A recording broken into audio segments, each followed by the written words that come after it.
Rev up your engines!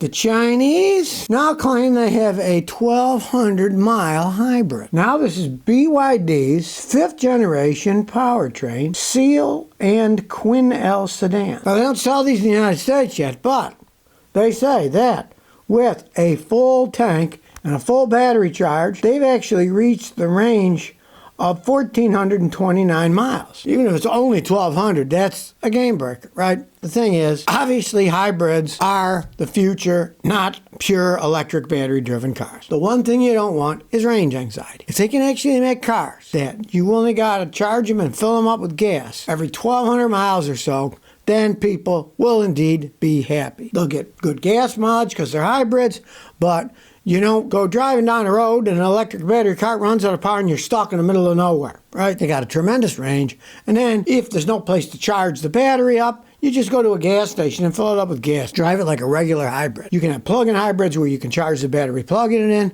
but all the hybrids, including plug-in hybrids, while you're driving down the road with the regular gasoline motor, it can run the car, but it can also charge the battery while you're going down the road. So you never have to plug in a hybrid. Even a plug-in hybrid, you don't have to plug it in. You plug it in, you get even better fuel economy, right? And if you don't, it still gets good gas mileage. So this whole crap about selling us battery or electric cars, Chinese, they make a car like that goes 1,200 miles, just blows the electric cars out of the water. Battery electric cars, as far as I'm concerned, is stupid unless they get the technology to a certain level. Plus, it's always going to be super expensive because batteries cost a lot of money. They weigh a lot. They got to pull their own weight. The further you got to go, the bigger the battery, but then it's got to pull itself, so it needs more energy for that. No, the hybrid systems aren't that way. Eventually, these idiots will realize that battery electric cars are stupid, and unless there is a radical change, and I mean really radical, in infrastructure to charge them and in batteries that can last a lot longer, can charge up faster, they're not going to cut the mustard in the United States. Well, you know, gas stations always charge more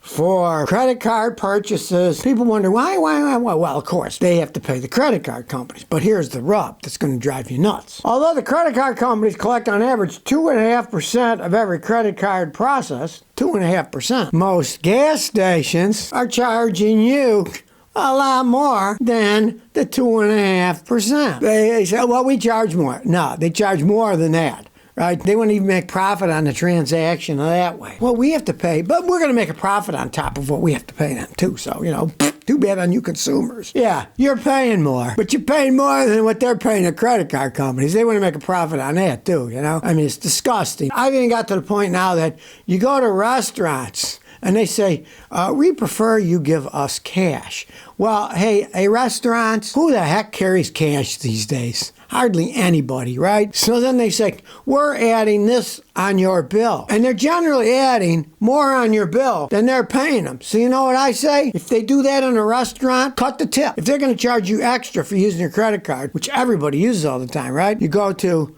Target, they don't charge you more for using a credit card, right? If the restaurants are going to charge you more, don't tip them. I mean, we don't tip at a gas station, so you can't get even there. But if these restaurants are going to do that, don't tip them. Some of these restaurants disgust me anyways. I went to one the other day, and the food was okay. The service was absolutely horrendous. They give you the machine, right?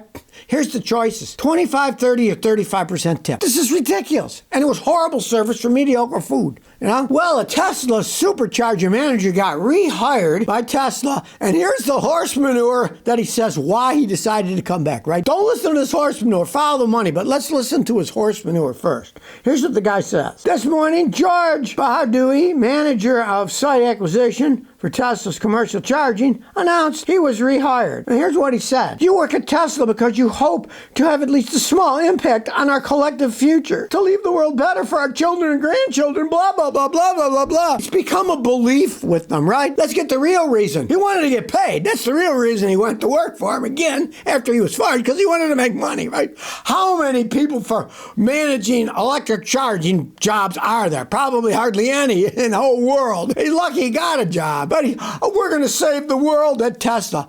These people, they believe this horse manure. At least they put out this thing that they believe the horse manure. You know, it's like most things. Politicians give a speech about how they want to help Americans, and the only Americans they want to help is themselves and that greedy corporate scumbag giving them all the money to do whatever they want so they get elected so the corporations can run roughshod over everybody, right? But this is just too much. It's enough to make you throw up. You work at Tesla because you want to leave the world better for our children and grandchildren and their children and grandchildren. What a load of horse manure. Went back and then saying, oh yeah, we're saving the planet, baby. You're not saving the planet with those stupid electric cars. Hey, scientists have proven they pollute even more than regular cars through their entire life cycle of building them, using electricity that comes from fossil fuels and all that. The tire pollution they put out that's microparticles that probably give us lung cancer, you know. They don't talk about that stuff. It's just too much. But when the guy's saying that, it's enough to make me throw up. Oh, we're saving the planet with Tesla. Oh. Well, Ørsted, that wind turbine company, settled with the state of New Jersey and gave them $125 million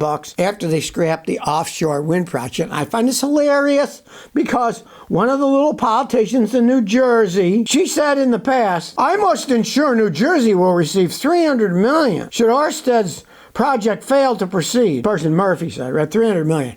Well, guess what? They settled for $125 million, right? Typical horse manure coming out of their mouth, right? You wonder, why are they paying New Jersey? Because they had a contract, said they're going to build these offshore wind turbines, and Ørsted said, we can't do it. It's not economically possible.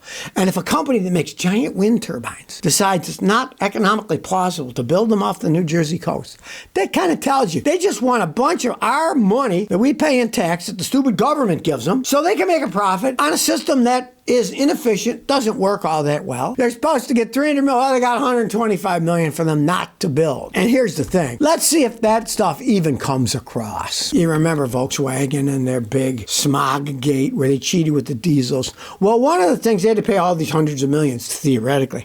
Well, instead, they were allowed to build Electrify America charging stations across the United States so they can make a profit charging up electric cars. The government forced them to build these things, but it forced them to make a profit, right? I don't call that a fine. You know? Oh, let's make it look good to the big people. Behind the scenes and the back rooms, deals are being cut. But the very fact that this giant company says, I'm not going to build them, they're offshore, tells you these offshore wind turbines are a scam. And that's just the tip of the iceberg. Wait till they start building a few of them and then they fall apart long before they're supposed to. And they'll say, oh, golly gee, we thought these things were going to go 20 years and they broke it 8 years, 7 years. Storms came, knocked them over. Here off the coast, Rhode Island and Massachusetts, they found out they got these special rocks where they're piling the big poles in, and they took, well, you know, those rocks, they might shatter. Then we put the poles in the waves, might knock them over, maybe, you know. It's unproven technology. I guarantee those things are going to be falling over like no tomorrow, rusting away, breaking like they always do. And they don't create all that much electricity to top it all off. That's the crazy thing, right? When a big storm comes through and starts knocking out a whole bunch of them, they're like,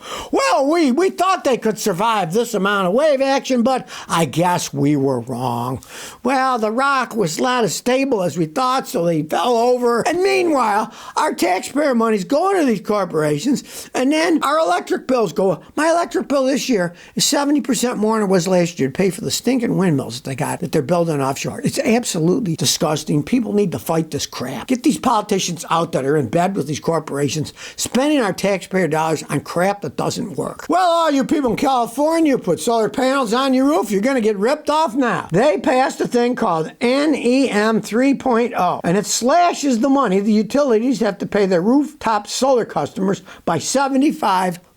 I told people that if they're going to put a solar panel, say, don't worry, the power company will buy it back. Then I say, yeah, but what price, right? It's like those people that say, we will buy any house, right? You might have a house that's worth $200,000. They'll give you $60,000 for it. Sure, they'll buy any house at a real cheap price, right? 3.0 has slashed what they get paid back by 75%. It's like they'll be charging you 25 cents a kilowatt hour, but they're only going to pay you a nickel or 7 cents a kilowatt hour. If they have to buy it back from you, you got to buy it for 25, but we'll pay you a nickel or 7 cents. It turns out in California, a bunch of people, they thought, great, so they put their solar panels. So now when it's sunny, they create too much electricity. You know what happens to electricity? They basically throw it away. They either have to give it to somebody who's able to use it, or they do it, what they call it, the ground. You can take electricity, you can just run it into the ground, because Earth is ground, and you can just put it like, it'd be like just throwing money in a pit, right? Throw the money in a pit, keep throwing it, only this is electricity. And the reason that's the case is because they don't have storage for it. You can put up a bunch of solar panels, but if you don't have batteries to store the stuff, when the sun's shining, you got electricity. When it's not, you don't. But if it's shining too much and you got too many solar panels, they got to do something with it, right? So this case is, well, we're not going to be paying you because we got to give the stuff away when there's too much of it, or just waste it and throw it into the ground, right? As soon as they announced this stupid thing, 3.0 California, immediately solar panel orders dropped by 50% in the state, and it'll go a lot further than that. Anybody can see these companies, they're going to screw you over. You think, oh great, they'll buy it back. Yeah, what are they going to pay you for? So if you never want to miss another one of my new car repair videos, remember to ring that bell.